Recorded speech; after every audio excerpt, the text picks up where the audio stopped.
Hey guys, welcome back to another video. Today we're going to be having another deep talk, and it's one that happens a lot when you're on the grind, and especially when you're trying to lock in. You're going to go through this phase of being lonely. And in my opinion, I think the lonely phase is necessary in order to make yourself a better person and to grow like naturally and to grow so significantly in life. And it's what I've done personally.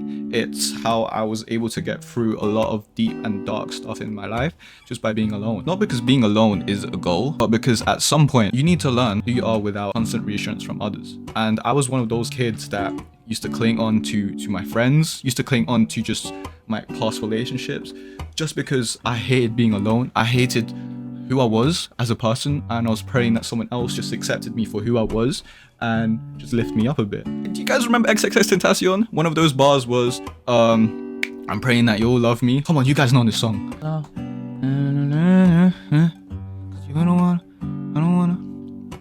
Insecurity happens when you are not sure and certain on yourself, when you don't love yourself enough to believe that you are who you want to be. It also happens when you have something in your mind that isn't how you feel, like an ego to look good, for example. But sometimes people can be insecure because they want to be someone they're not.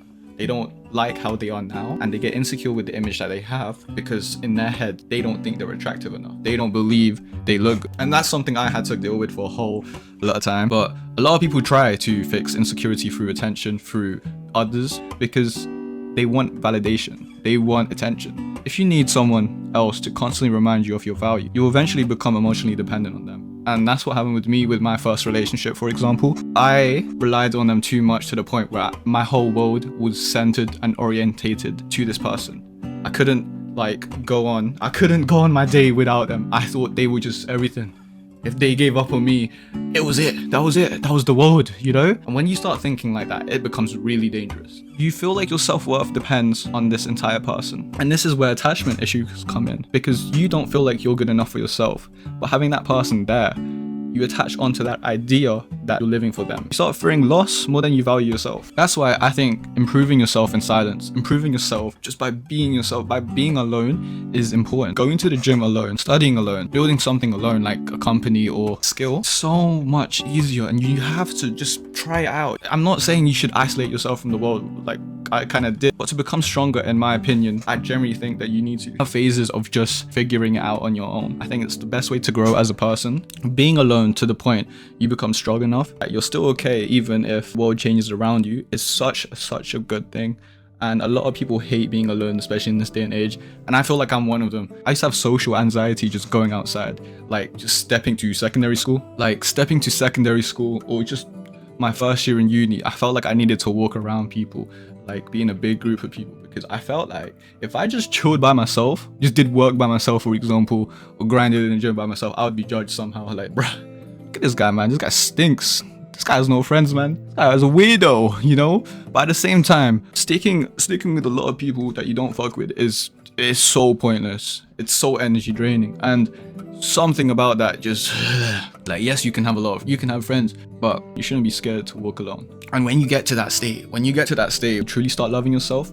You're able to go gym by yourself. You're able to self-improve by yourself. Toxic friendships become easier to walk away from. So is bad relationships. They become easier to recognize because you stop chasing people who don't respect your time, and you start figuring things out. It's so easy to figure things out when you have time to think about it in your head and not let other people influence your decision and manipulate how you see things. Because I know there's a lot of weird people out there that don't fuck with their friends, you know, growing. And it's one of those things where they can hold you back at times. But being able to recognize what type of friends you should chill with and what type of friends you should let go is the best decision. It's the best thing to do when you're faced with these things. And in order to remove yourself from attachment issues specifically, the only way you can do that is by figuring out why you're attached to this scenario, why you're attached to this person. And if you need them to validate how you think of yourself, then that ain't good enough. You gotta realize that in life, you gotta be able to be confident enough to love yourself fully. And knowing this, you can put a foot down, you can respect yourself fully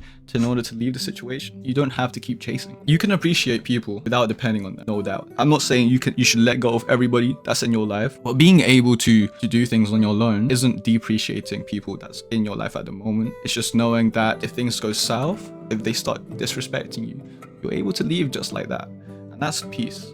And in order to find peace with yourself, you need to realize that there's going to be a phase in self-growth where you have to walk alone, because no one will be able to understand the situation that you go through. The goal is to become secure enough for yourself that love becomes an option, not a necessity. It's not a survival need. So at the end of the day, the lonely phase was never there to punish you. It was there to introduce you to yourself, to show you who you are when nobody is clapping for you, when nobody's texting you, when nobody's validating you, when it's just you and your own mind. Because that's where real self-love is built on. Not through compliments, not through relationships, and not through temporary attention, but through the quiet confidence of knowing that you can stand on your own and still keep going. And ironically, that's when life changes. Because once you stop needing people to complete you, start choosing people instead of chasing them. And that's where my life has pretty much been for the past 2 years. I realized that I could move on my own. And that doesn't mean I'm just gonna be a little porcupine just spiking people out and you know, just being a little emo kid that sits in the corner and not talk to anybody. But you tend to find people that want to be with you. And ironically, that's when life changes. Because once you stop needing people to complete who you are, you start choosing people instead of chasing them. So stop begging for reassurance, stop begging to cling on to people that treat you like replaceable objects pretty much, and stop settling for people who only love the insecure version of you. And for the first time, when you start to do that, you become free. Free to grow, free to walk away, and free to love without depending. And also free to become the person you were supposed to be before fear, insecurity, and loneliness took over your life. So if you're in that lonely phase right now, just want to say, go on, don't run from it. Use it to your advantage to build yourself and to become a better person, because one day you'll realize the moment that felt the emptiest were actually the moments that built you the most. So anyway, that was today's talk. I know I've been away for a while, but it would mean a lot if you subscribe, because we are still trying to grow the channel. I'm going to be back now.